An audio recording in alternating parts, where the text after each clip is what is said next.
Hello everybody, my name is Troy Kemp. I'm the CEO of Prep Public Schools. And I'm here broadcasting from Chattanooga Preparatory School. I say it like that one time for you.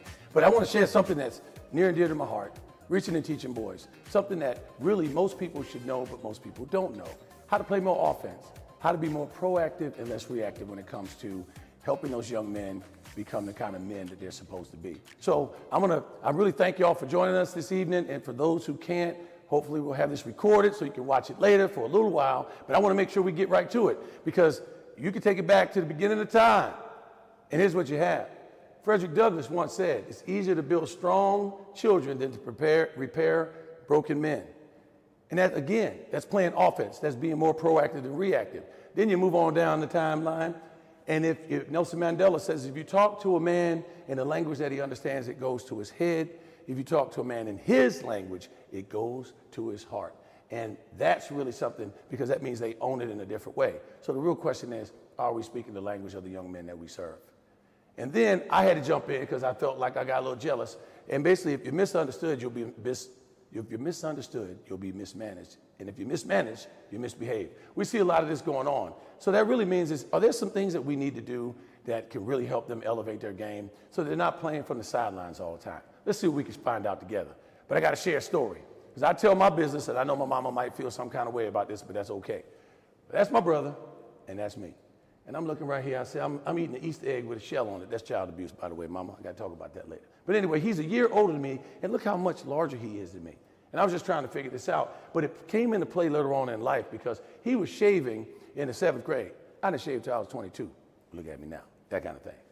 But here's the most interesting thing. I'm getting ready to walk out on stage, because I travel and I speak at different audiences, 5,000 people in the crowd, and I'm getting ready to walk out on stage, and all of a sudden I hear a bing, Cash App.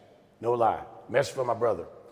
I tested positive for dead broke. He needed $30. And I'm sitting there going, how could my brother, who was smarter than me, stronger than me, faster than me, more mature than me, all those things, how could he end up in a situation where he had to ask for $30 from my brother? Now, of course, I gave it to him, but more importantly, I had two boys that grew up exactly in the same neighborhood, the same schools, all those things were loved in the same way.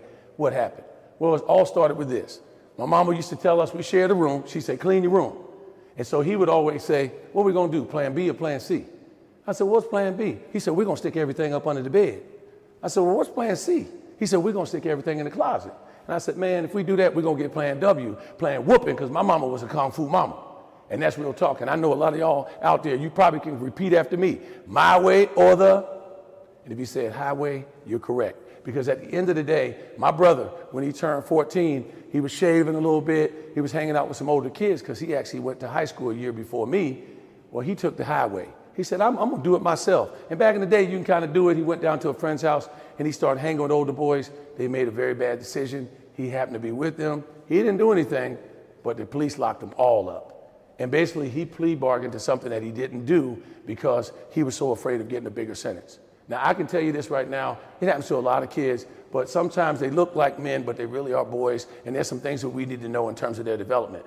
But I have a term at the bottom that I want everybody to understand, frequency illusion. And if you say that at home, frequency illusion, well, here's what this means.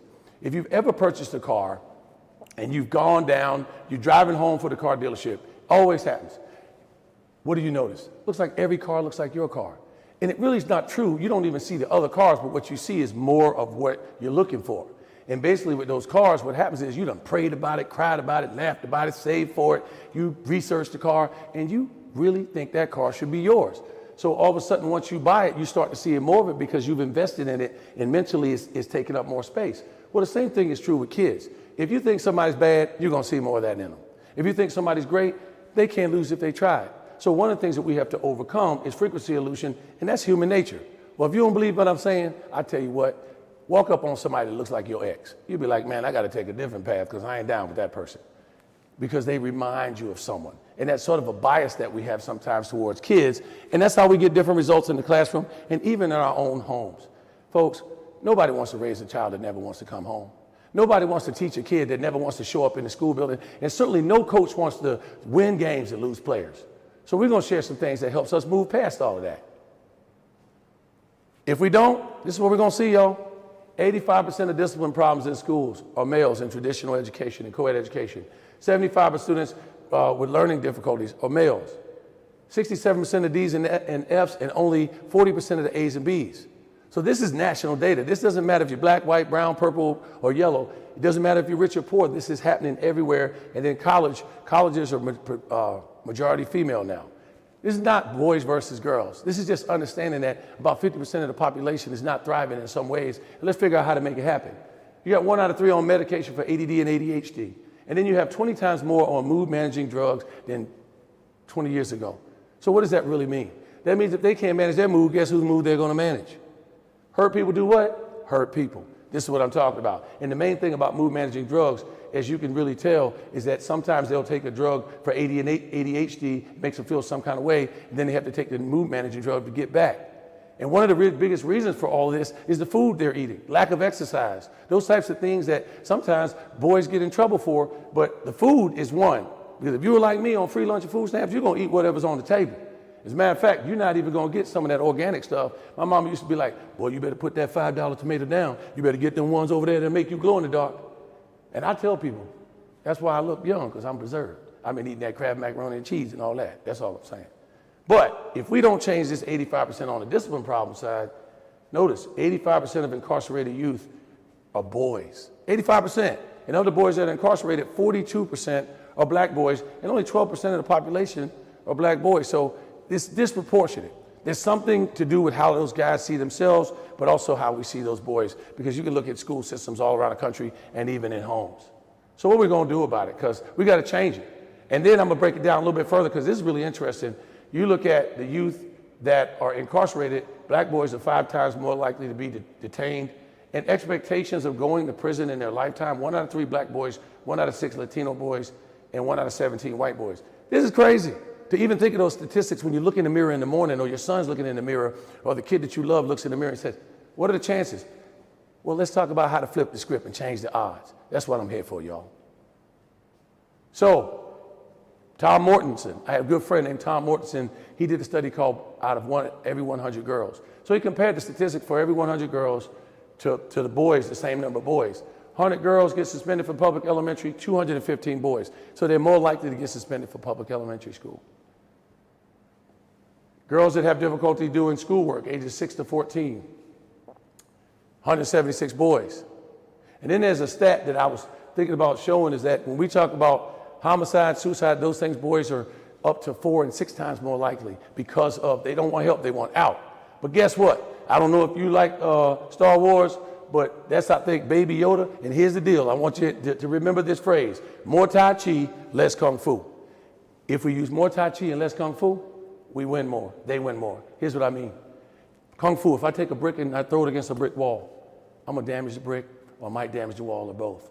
That's us when we have friction, when we're arguing, when we're trying to deal with someone who doesn't do things the way we do it and doesn't see the world we do it. We create friction, and oftentimes we're the ones that's upset. For example, your child takes too long to get dressed in the morning. You're yelling and screaming. All of a sudden, you're driving fast. You're the one getting the ticket, not your child. That's all I'm saying. Tai Chi, if you throw a brick against a blanket, what happens? You still stop the brick, but you don't damage the blanket. So it's really about how do we show you how to be the blanket. So I'm going to share some of the things. I'm going to share why this happens and what we can do about it. So stay tuned. First, I got a little exercise for you. The real question is, how many rectangles do you see? How many rectangles do you see? And I'll give you a little bit of time. I want you to put it in the chat box if you can. How many rectangles do you see? Don't worry about it. We're not going to take your degrees back if you're educators. I just want you to see, how many rectangles do you see? Because this is something that's very important. You can take a risk. You can put it in the chat box. You can keep it to yourself. But if you are at home, please tell at least one other person so you can prove that you didn't change your answer at the end. This is important. 41 seconds. Come on, the truth of the moment. You can Google it. You can use some AI, but it's not going to save you right now. Again, I'll give you one hint. A square is a special form of a rectangle, because I know some people are like, come on now, I didn't do this tonight to get upset. But we're going to see. 25 seconds. Here it comes, y'all. I want to see if anybody can get this right. If there's anybody out there who wants to try, throw it out there. Ooh, Erica. All right, Erica, reach on out there. I got you. She says 10. Okay, somebody else, step up now. It's like The Price is Right. You might win a prize or something by putting your answer out there. At least I got one out there willing to try. Come on, give it a shot. We ask our kids to try all the time. All right, time's up. Okay, the moment of truth. Oh, somebody else said 10. They said, yeah, I said what she said. But here's the thing that happens. A lot of people out there, if you notice, if you've ever been in school before and got a little nervous, first thing the teacher asks you a question, you're like, I'm going to wait to see somebody else tries it first. Well, boys will fold their arms, and oftentimes they're going to walk away altogether. Well, if we're asking our kids to take risks, why don't we try? And we're even at home. And somebody don't even know your last name, so you could have got on out there and, I see some numbers now, 40, 18, 15. Yeah, I like that right there. Come on. Well, here's the most interesting thing. There's at least 4 different answers right there, 5 different answers, 35. Here they come. Here's the coolest part about this, y'all. Everybody's correct. Why? Because I asked you, how many did you see? So for those of you who didn't try, come on, you missed your opportunity to be great. But isn't that something? Because one of the things that happens when you see somebody's answer, one, you're judging people. You're like, who your mama? You don't even know what you're talking about. Second thing you're doing, you're judging yourself. I got to call my mama. Nobody taught me this. Very important. Kids go through this all the time. So if they don't have an opportunity to take a risk in a safe way, they're not going to try. But let me just tell you what I saw real quick. Some of y'all are like, man, just quit talking and tell me the answer. Well, you got 1, 2, 3, 4, 5, 6, 7, 8, 9, if you count them one at a time. But then you can connect 2 together. So that's 1, 2, 3, 4, 5, 6. But then you can connect 2 by 1.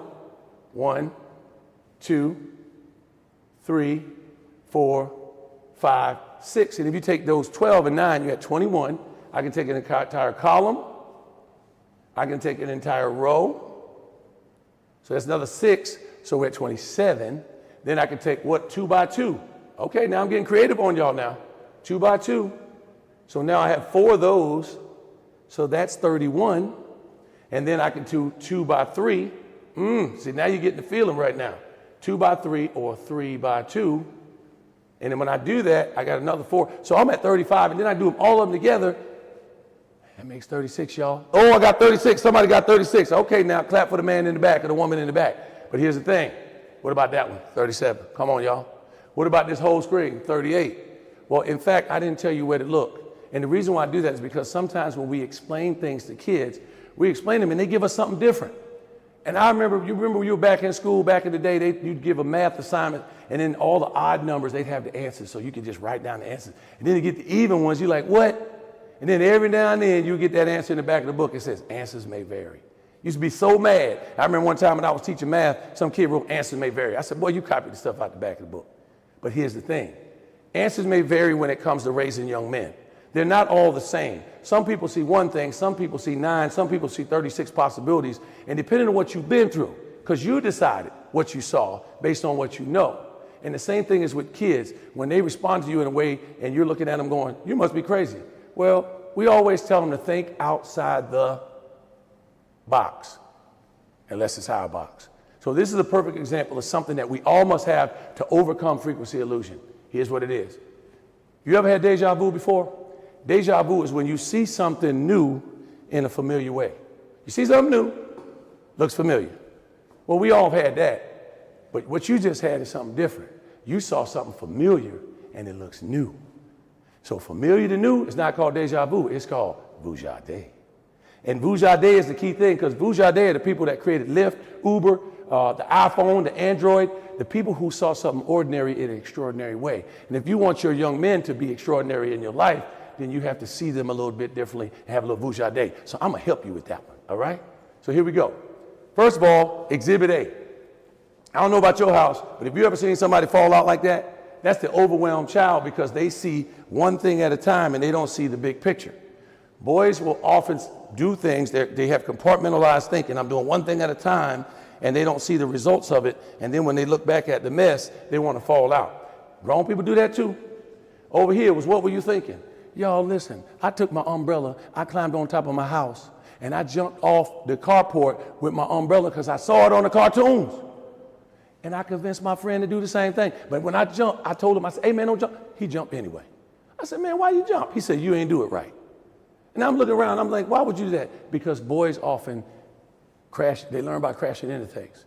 They learn by trying and tempting it, but the problem is, I'm lucky I'm alive. I probably was supposed to be about 6'5" right now. I'm about 6 feet because I jumped off that roof too many times. This one, These two kids are brother and sister. Look at how they going to school, y'all. I don't know if y'all can see this.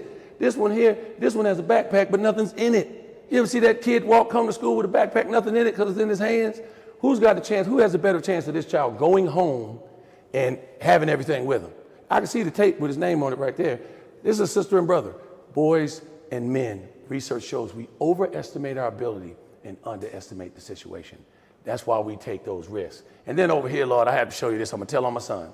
I had my son help me build some bookshelves at home one day, and this guy turned around. This is how he opened the box, y'all. I mean, Amazon ain't nobody taking that box back, and he tore up the instructions on top of it. These are people that I call Plan A people. They're impulsive. They measure, they fire before they measure. So how do you deal with people who operate where they get overwhelmed easily? They don't think about what they're doing. They overestimate their ability, and they don't have no plan until it doesn't work. Well, we're going to talk about it real quick. That's not all boys, by the way. That's some of them. And if you have one that makes his bed every day, kudos for you. But I got some other ones to talk about today. Folks, when we reach and teach boys, think about it like this clay pot. Their DNA, their nature is like the clay. The nurture is the people that work with them. Those are the potters that shape it right. And then the environment is culture, and that's the kiln. So if that kiln's too hot, no matter how you shape it and how the clay, it could blow up. So that's why the cultural piece of this is very important and how it's changed the game for parents today. Let's just go here. Every kid doesn't see and hear the world the same way. They ask these kids to draw their families. And boys tend to draw more like this, girls tend to draw like that, but not all boys and not all girls. About 24% are exceptions. So I'm looking over here. I'm like, wow, that's nice. So I got matching short set, Gucci purse, birds, bees, butterflies, long hair, don't care. I do want to know one thing. Look at the hair. Whose kids are these? I'm going to leave that to y'all out there to solve. But here's the point. Dog in the picture. I mean, every color on the table being used. But then I come over here and I say, all right, 1, 2. First of all, everybody's the same height, so there's a power struggle in this house. Second thing is, where's your brother? He's like, well, it's supposed to be 5 of y'all. Yeah, but he ate all the good cereal this morning, so I'm not even putting him in my picture. And then I got a knife just in case something pops off. Now, here's the thing. Depending on your brain might have wanted to see this or this, male or female, but what you're expecting, you might get something completely different. And so how do you get them to show up the way you want them to show up and to speak their language? Well, I got an easy one. First of all, showing them an example of what families look like. Why wouldn't we show them, hey, let's talk about families before we do this project? Because this kid says, hey, I got a lizard. I could have put him right there. The second is, how about before we can raise the ceiling, but we also can raise the floor. Give them boundaries with choices. Use at least 5 colors. Well, I learned the hard way at home, and this is the pro tip for home. This actually worked. My son, my mom used to call him funky and junky because he used to get up in that room and it was sideways before you see. So I sent him to his room. I said, can you go clean your room? You got 1 hour. I'm coming up there and check it out. I go up to his room. An hour later, it looks worse than it did when I had him go up there in the first place. I said, how can that happen? He's sitting down playing with something he found because he lost it. It was under some sock somewhere that he should have cleaned up a long time ago. Well, I go in this room, and instead of going kung fu, right? Because kung fu, you know, I don't want to do that. I want to use Tai Chi. So I said, sit down. I said, I want you to time me. I gave him a timer. So all of a sudden, my son's got a timer, and I'm cleaning his room like I put the shirts in the closet. I button the button. I said, hang it up with 2 buttons so that it won't fall. I put the shoes in the closet. I matched the shoes up so he can find them later. I did all these things. And then I went over to his bed, and his bed was against the wall, like, right? But the mattress was on an angle like this. And I'm like, why is this mattress hanging over? It's not even fully on the bed, and there's like this space right here. I said, what's that? He said, that's my snack crack. My son's got a space he called a snack crack, a little wedge right there. I said, move that snack crack over. But here's what the power move. When I finished cleaning his room, I took a picture of his bed, his floor, his closet, his trash can, and his desk. And I said, next time I ask you to clean your room, I stuck it on the wall. It needs to look like this. He got it right every time after that because he knew what the target looked like. Most people can't hit a target they have never seen. Words don't always work for everyone. More words doesn't equal more success all the time. We have to speak their language. I had success because I learned that he needed to see what success looked like. He needed an example of excellence. Now, this might scare you or save you, whatever that might be, might save some relationships. This is not all boys and not all girls because there's about a 25% exception rate. So there's plenty of people that are on both sides. But most female brains are about half developed at 11, fully at 22. Most male brains are about half at 15, fully at 30, y'all. That means if you're about to get married, you better wait. And if you are, you might need to pray. Because this is going to be a situation where the prefrontal cortex, the CEO of the brain for most boys, doesn't even show up to age 25. That's when the insurance rates drop, y'all. And so we're looking at this brain that actually is active, but the gas works, but the brakes doesn't. And then testosterone is like nitrous oxide, so every 5 minutes they're going full speed. And then on top of it, most female brains are having more white matter activity, which more white matter activity is front to back, side to sides, words, emotions, feelings. You can get a full sentence, full paragraph. Your text message is 5 pages long. Gray matter, linear sequential, spatial mechanical. It's like meatballs or like waffle squares. You do one thing at a time, you focus on that one thing, you struggle with transitions to the next thing. And you have a lot of short sentences. Your text message might just say, yep, see, I told you, I just saved relationship. But here's what you do with these kids. One, use a visible timer. Use a count up or countdown clock, and it'll help them move faster. Second thing you do is you make sure that maybe they move before they write. So if you're an elementary school teacher, moving before they write often helps them out to activate the entire brain. It's very important, y'all, because these people have to communicate with each other. This is more localized activity. And then another thing with these kids, don't have them doing a task and all of a sudden give verbal instructions while they're literally in the middle of the task. They're going to do one of the other things. And then if you have multiple tasks, write them down. If you don't write them down, they're going to forget half of it. And if you give them too many, they're going to clip your list. Second thing, this is very important too. Woo! I learned this one the hard way. Serotonin and oxytocin. Male brains tend to be sometimes lower in serotonin, and then oxytocin is the bonding chemical. This is people who have low oxytocin have trouble having empathy. It's the reason why they might walk through your flowers and not realize that, wow. Or they're poking people going, I didn't know that hurt. Well, oxytocin is bonding, and females tend to have a higher level of oxytocin, but that's also the trust chemical. But here's the challenge. My daughter started dating. I was freaking out. I was like, oh my gosh, my daughter's going to date. I don't want him out there with those crazy boys. And I said, okay, we're going to see. So I gave him the oxytocin test. Now, you can try this at home. It really works. So I said, take out your cell phone. If you like somebody, hand them your phone and have them take a picture of you. I said, if that joker takes that phone and takes one picture and gives it back, leave right now. They didn't get your good side. Your foot's not in there, nothing. Now, if they take that phone and they do high up, high, panoramic, low angle, don't get too low, because if you get under the lady's chin, that's assault right there. Don't do that. But they hold it up high. Here's the difference. One person who took one picture, he did the job. The person that took multiple pictures understood the assignment.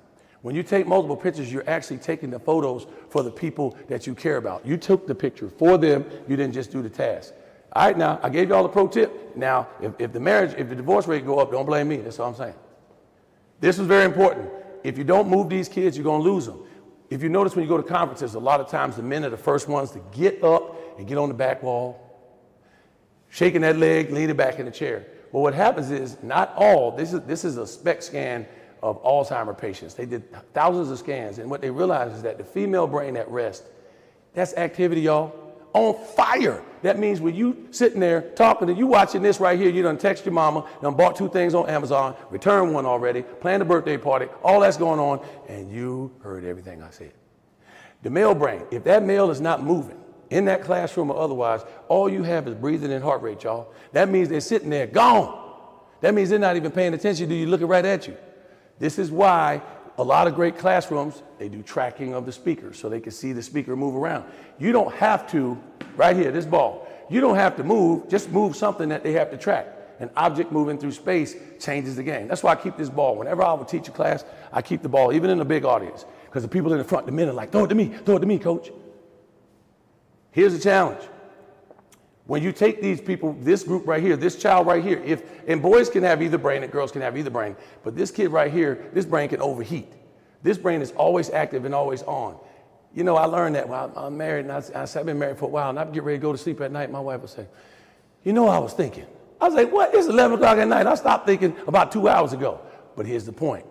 That brain is still active. That's a good thing because they're alert. This brain right here puts everything in the parking lot every time they can. This child is going to pack a 75-pound suitcase for a vacation. This one ain't going to bring no drawers, T-shirts, nothing with them. This one here is just going to walk down there. They might not even have their clothes in the suitcase. That's all I'm saying.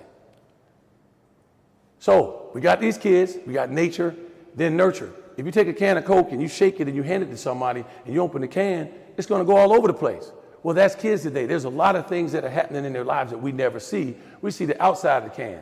And one of the things I want to make sure every parent on here understands, and teachers, if you haven't learned about ACEs, adverse childhood experiences, especially kids in high poverty areas or low resource areas, there's abuse, neglect, and household dysfunction.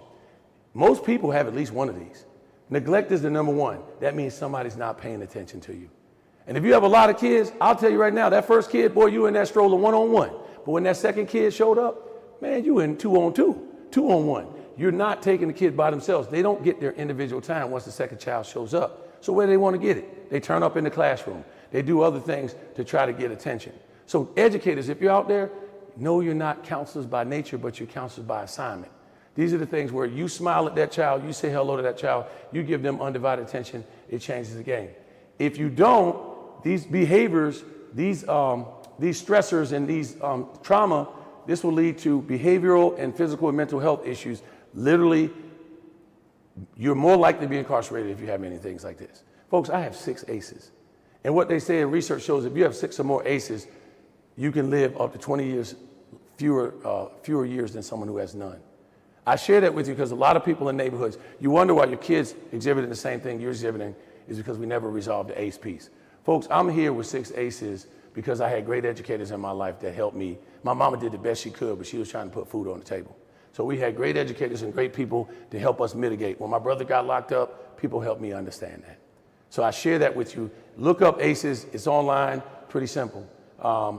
Now, this one changed. Anybody that's at least 40 years old, maybe 50, you grew up before all the Netflix and all this. Folks, we have an on-demand lifestyle. I tell you right now, if you at home, I bet you can't find a kid watching TV without a remote control in their hand.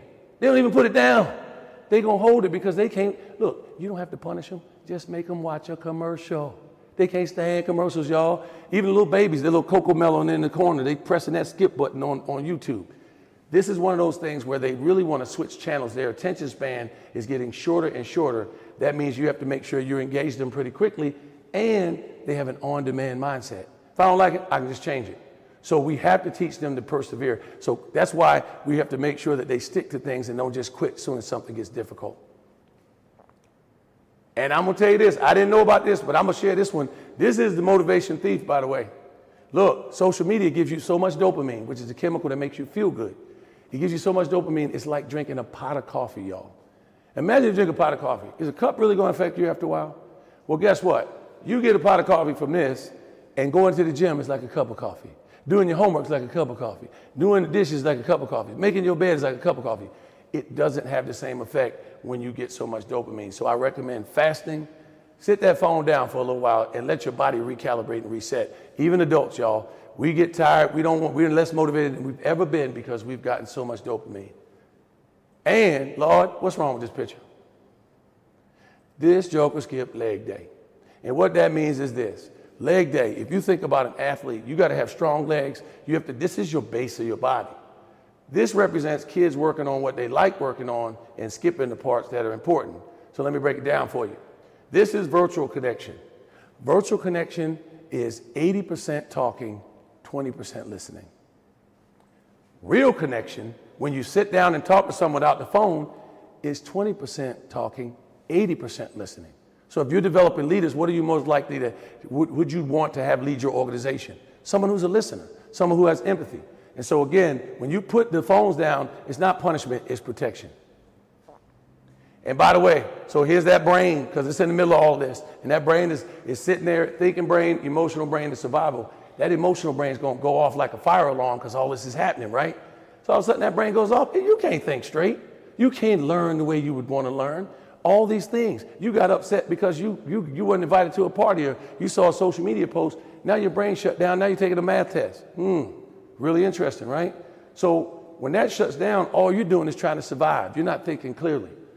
So how do you fix it? Real easy. 1, water. Water, when they drink a glass of water, it helps lower the cortisol, which is the stress chemical in the brain.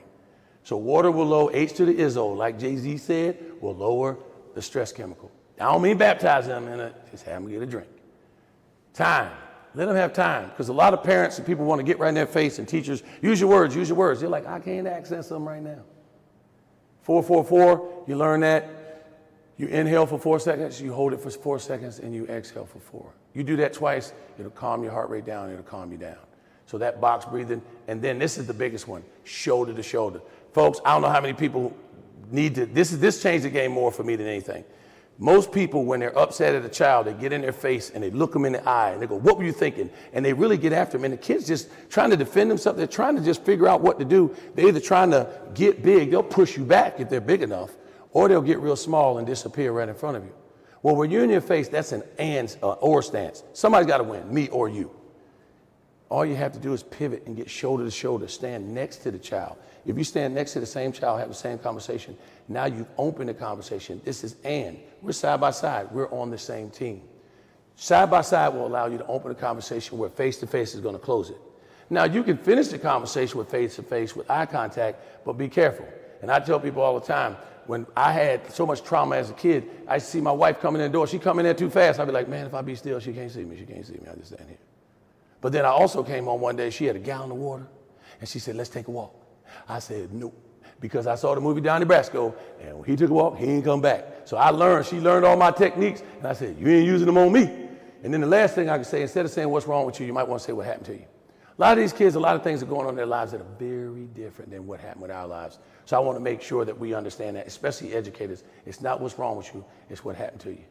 Now, let's talk about what boys need so we can get our prescriptions so we can move them back, let them play offense here. I remember taking a team, never forget, I used to coach this team, and I took them to the hotel one time. We were getting ready to go play a game. And next thing you know, we go in the hotel, and they go up to their rooms. And all of a sudden, the manager comes over to me and says, Coach Kemp. He said, Mr. Kemp. I said, what, man? He said, I got a problem. I said, what's the problem? He said, your boys, one of them are just pressing all the buttons on the elevator so it keeps going up and down on the floors. I said, what? I said, bring them all outside. So they all came outside and they went to the parking lot. I said, everybody get in the parking lot. So I made them get in a push-up stand on the ground, but they didn't do push-ups. They just stayed up like in a plank with just your arms straight. And I said, that's called the lean and rest, by the way, anybody in the military. So they're in the lean and rest, and they're sitting there, and they're tired, and they're sweating, and their arms are like, by the way, the parking lot didn't have any cars in it. Just tell you that. It was under construction. But anyway, we're back there in the back, and those arms are getting tired. And then I said, somebody's going to tell me who did this. And they were like, they're brotherhood, they're bonded. I said, somebody going to tell me. So this one kid raised his hand and said, I did it, Coach. I said, that's it. Everybody get up. Y'all go inside. You stay right there. So now I got him on there, and I'm grilling him. I said, see, you represent your family, you represent the school, you represent all these things. Why would you do that? All of a sudden, 7 seconds later, all the boys came back down, and they got on the ground. They got in the push-up position, and they were like, they couldn't leave them behind. And what I learned pretty quickly is what boys need. They need to know that they belong to something and they can contribute to something bigger than themselves. They need a crew and a cause. If they have a crew and a cause, they're going to roll in a certain way. They're going to show up when they don't have to. So when they belong, that's one of the reasons why they'll chase a football in 95-degree heat, but they won't read in the air conditioning. All you got to do is make that reading part of their crew and a cause, and things change. If the coach had a reading club, the boys would read more. So let's talk about it real quick. I'll give you some quick ones. Boys need a safe environment that's task-oriented, that fosters healthy risk-taking. They can try without getting embarrassed. They don't need, like, what you got to be careful of, because boys will tend to opt out. If they think they're going to have a chance of losing, they'll just say, I don't want to play. That's why they like video games. They can reset it all the time. So in classrooms, make sure they can share with a partner before they share with the group. Make sure that they can maybe write before they have to show it. So a lot of times I put a timer on the board and I say, everybody answer this question. Nobody says anything out loud or raises their hand for 32 seconds. And then I walk around the room and I can see what everybody's doing. And then I can call on the kid who would never raise their hand because I see they have it right. I didn't give it to them. I just recognized that they had it. So they need that. Second thing, they need this is what I talked about with the guys behind the hotel. See, my son, I'll tell you a personal story. My son, I thought he was allergic to waking up in the morning.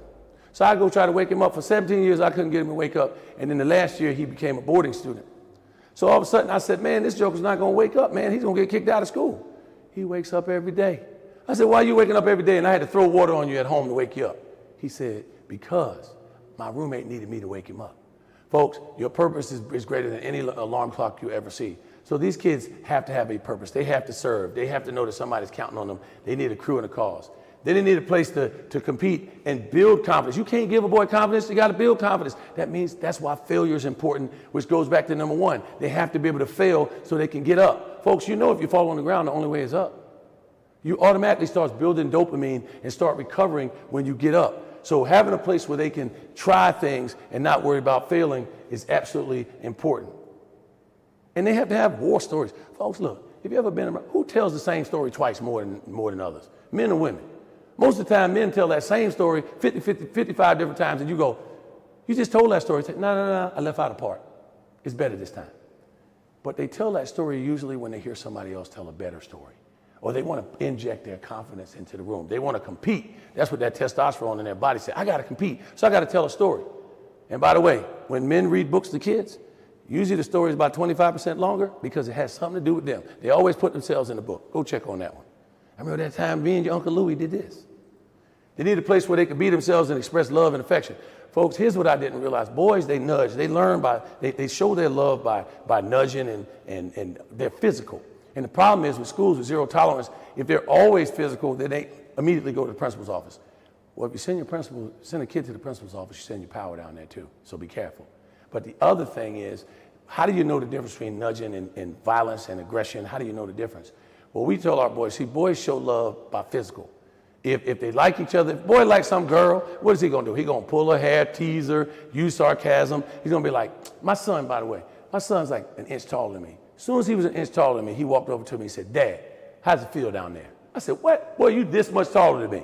And you know, instead of me getting after him, I said, I love you too. But when we told boys, and this is a general rule, if you can't say I love you out loud to a person, then you can't be physical with that person. So if you can't show love in that way, you can't show it by physical. You know what the boy said? I ain't touching nobody. So understanding the relationship between them lets you know how much they're going to nudge, because they have to nudge to learn what their boundaries are. And then environment with clear rules and boundaries. Boys, we just talked about their prefrontal cortex. Man, that thing's not fully developed, so they're going to run into a lot of things, but you have to make sure you have clear rules, but they can recover. So teachers, when you have zeros in your grade book, I use weighted categories, but I also put the assignment grades. So if they get a 0, it can't be something that they get that 1 0, they can never recover from it, because some of them just not going to show up after that. You don't have to give them grades. You can have them earn ways to get back on their feet. But the main thing is, just like a parent, you do this wrong, I'm going to take your phone. So the parent takes the phone, all of a sudden they're trying to call their child to find out where their child is, it's ringing in the purse. So you know what Mama told me? More Tai Chi, less Kung Fu. You know what she said? She said, I took my kid's phone and I programmed it with a different code that my child didn't know. I charged it up. I put my name in the emergency contacts and nobody else, and I gave that bad boy back. And guess what that was? That meant I can call my child whenever I wanted to, and they can call me, but they can't call nobody else. I said, that's a power tip. So that's sponsored by that mom in New York. That's a Tai Chi mom. All right, I'm going to run down the list for you. I hope this is helpful. If you have questions, just throw them in the chat box. I'll try to get to them on the back end of this, but I want to make sure I give you this content, because honestly, as a father, as a coach, as a friend, just these things have really helped me in my life, and they're not every boy, but they might be the ones in your life. Time, tune, and task. If you're a teacher, I'm always starting the class with time, tune, and task. A timer defines the beginning and end of things, creates a sense of urgency. Tune's going to make you feel like something, and the task, get them moving those hands and being engaged as quickly as possible, because if you don't, they're going to do it anyway. Play offense, not defense. Examples of excellence, I talked about the clean room. Remember, show them what a finished product should look like. I even remember being in grad school. It was very difficult. And I said, man, I had some tough projects, but they showed us what the action research paper would look like at the end. I said, oh, that's nothing. Because a lot of times the boys, they see the boogeyman in everything. So as soon as you show them something, they're like, well, I can't do it, so they don't try. So we have to be very careful about that. Measure what you treasure. This is very important as well. Anything that you can quantify, you got a chance with young men. You don't have to do it all the time, but this is very important. Just like the schools that have millionaires, the Millionaires Club, the people who read 1 million words, royal readers, things of that nature. People say boys don't like to read. That's not true. Boys don't like to read some stuff that you give them. But here's what I share with you. If you have a boys' school in town, like this one, look at the summer reading list, and usually boys' schools will have a 50-50 mix. Books that the kids chose and books that the staff has chosen. And so you can line up with some of the favorites there. So measure what you treasure, even effort. If effort's important, how do you quantify that in your grade book if you're a teacher? GOTL, I love this one, get on a level. If you don't get a level, relevance is everything, y'all. See, you don't have to know how to sing the song to know who the artists are in their lives. Do a little survey, do a poll. What's your favorite color? What's your favorite food? What's your favorite artist? Give me several different things that you like, and I can incorporate it. Folks, when I taught math back in the day, everybody's putting these 22-inch rims on their cars. These cars needed 13-inch rims. They put these big old 22s on there. I said, let me ask y'all, if you put 22s on a car that needs 13s, if they fit, will your speedometer be correct? Was it gonna read right? They're like, I don't know. I said, maybe it won't read right. So we were working on circumference, we were working on rotation and so forth. All I wanted to know now, because of the spinners. This is very important because when you get on their level, it moves differently. I'll give you another example of getting on their level. Had a young man, I was buying a car at this dealership in town actually. And I remember I went in there and I was the executive director of the National Center for the Development of Boys. So I walk in there and I'm finally ready to finance my car. And all of a sudden this guy goes, hey man, my boss wants to talk to you. He wants to talk to you. I said, okay, what does he want to talk about? He saw my card. He said, hey, let me talk to you. I just got married and I have 3 boys. I have 3 girls and my wife has 3 boys. And we've been married for a while, but it feels like newlywed kind of thing. He said, but here's the problem. The boy, I can't get the older boy to connect with me. I can't relate to him. And all he does is every day he comes home and he goes upstairs, and he goes plays his video games and he closes the door. I said, let me ask you this. Are you a Tai Chi or Kung Fu dad? He said, what? I said, my mama would have tore that door off there and hung some beads up that bad boy. He said, well, I took the game and I put it in the garage. I said, okay, cool. Now I had just read a book called What Motivates People and What Doesn't. So all of a sudden I said, can you get home real quick and plug the game back in and set it up in his room? He said, what? Why would I do that? I said, okay, I'm just telling you, try it. So he says, yeah, I can do that. I said, then when he walks in the door, he says, hey, I care about your mom. I care about you. What's important to you is important to me. So I plug your game in. I'm going to let you play it for 39 minutes. By the way, I don't use 0s or 5s. I let them know I'm serious. I don't say 40 minutes. I say 39. I said, I'm going to let you, he said, I'll let you play the game for 39 minutes, and then I need you to come down and do your chores. And guess what? Your mom and I will be sitting on the couch, and we'd love to hear about your day when you ever have time to share. So he goes home that night. I went home that night. I was praying. I said, Lord, I hope I ain't messed these people's life up. Please don't let me mess their life up. So I come back the next day because I had to sign some final paperwork. And the guy come run out of the parking lot. It worked. It worked. I said, what worked? He said, man, my son came home. I told him about that. He went up there. He only played the game for like 20 minutes. And then he did his chores. He took out the trash. And then he said, he actually sat down and talked to us. I said, why do you think he did that? He said, I don't know, because he's crazy. I said, no, because he was competing with you when you showed up. He didn't ask for you. His mama married you. I said, now he's got siblings that have to share his mom with, all those things. It's kind of like that kid who behaves one-on-one, but they get in a class and they turn up.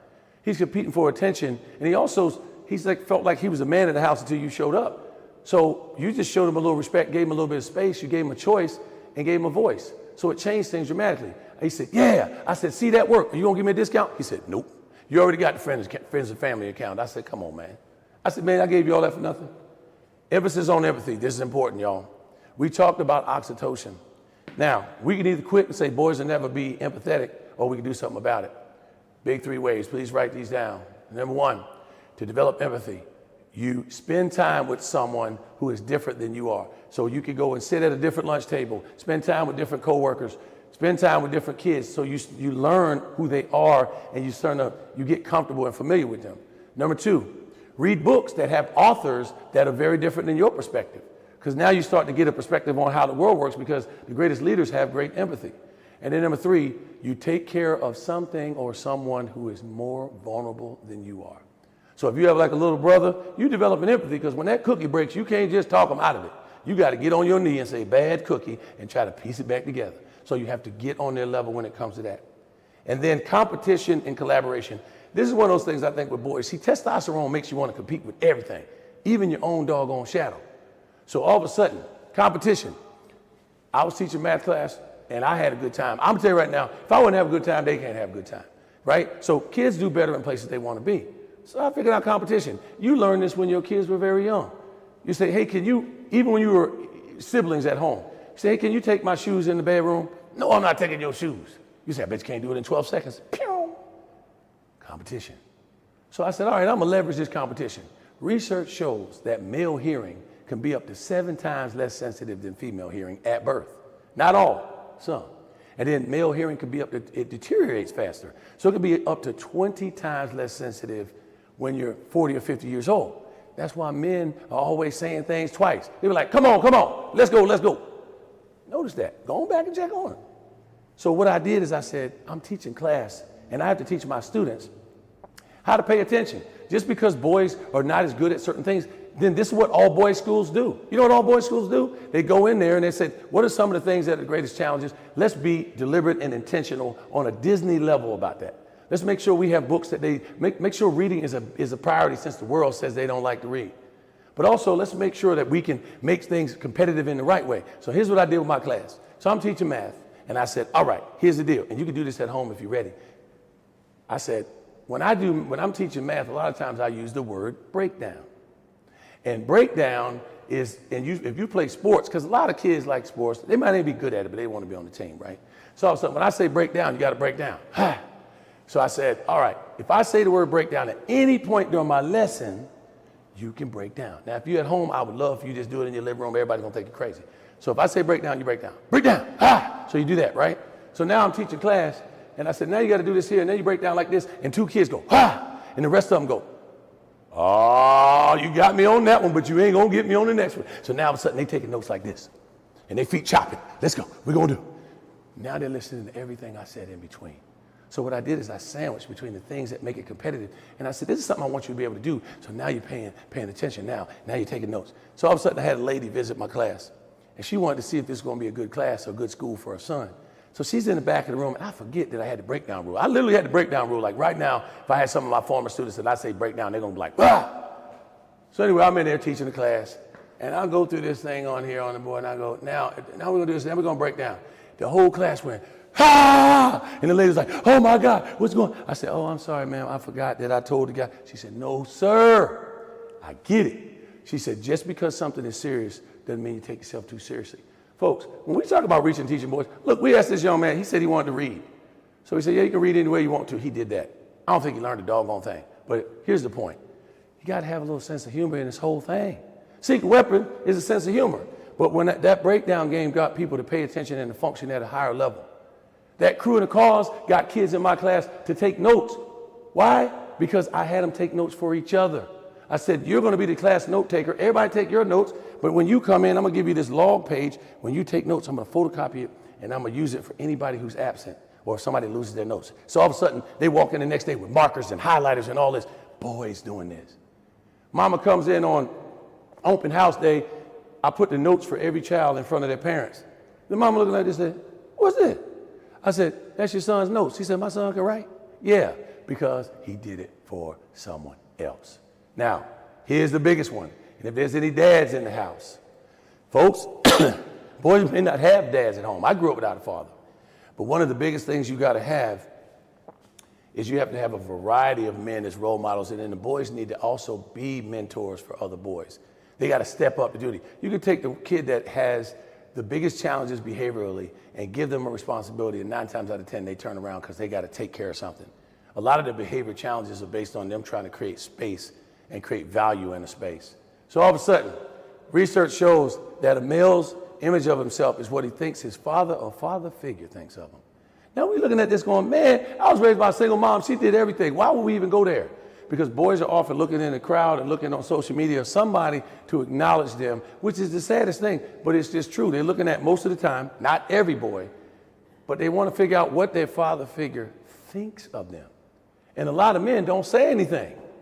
And so we got to be interested, because you know what? A lot of parents will say, yeah, but.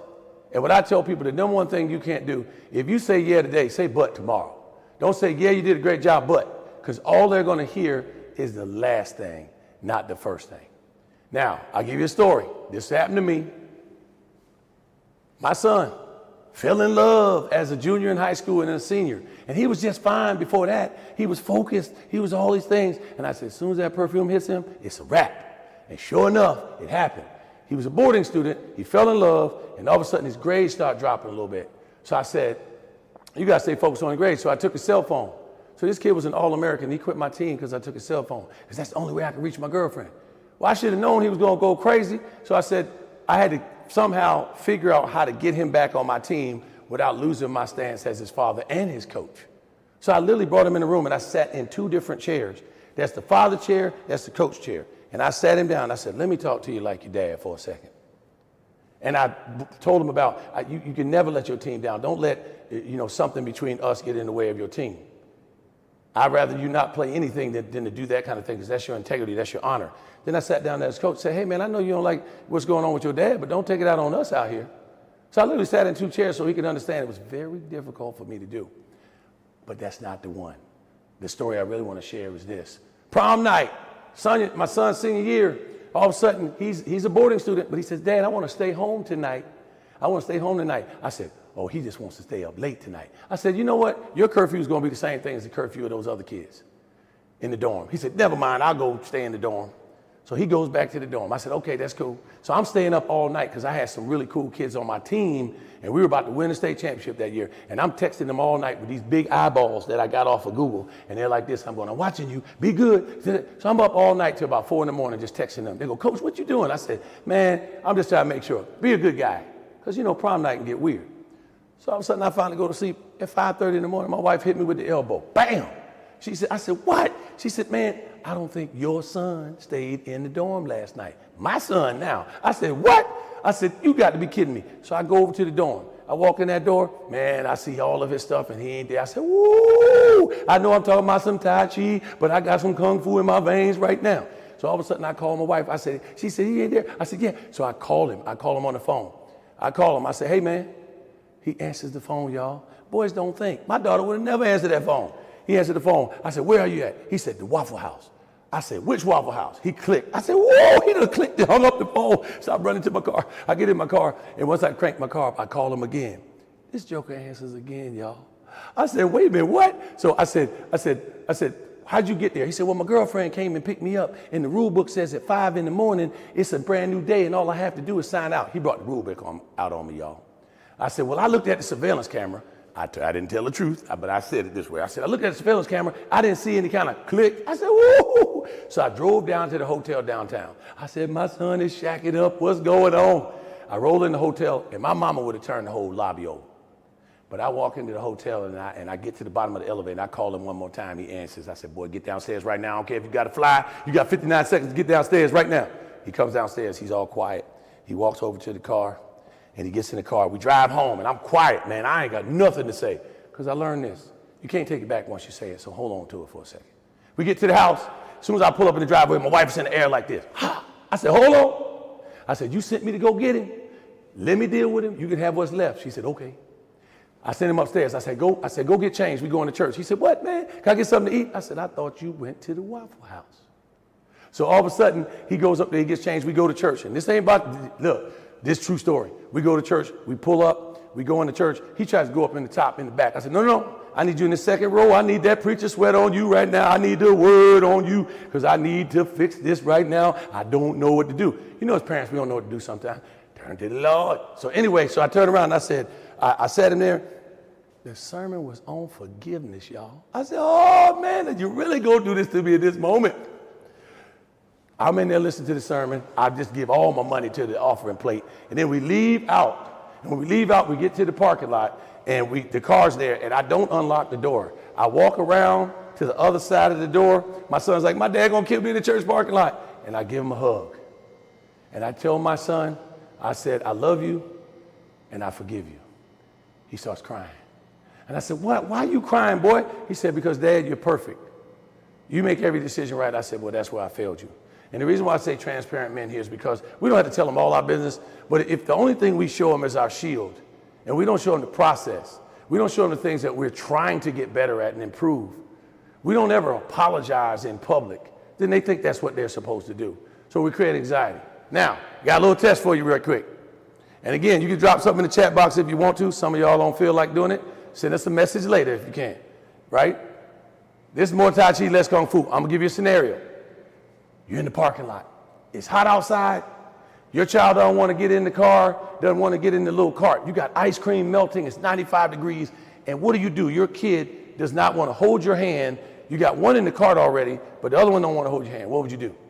Well, I know what my mama would have done. That's one of the reasons why one of my arms is longer than the other one. She'd have been hanging me up like this, dragging me to the car. That's Kung Fu.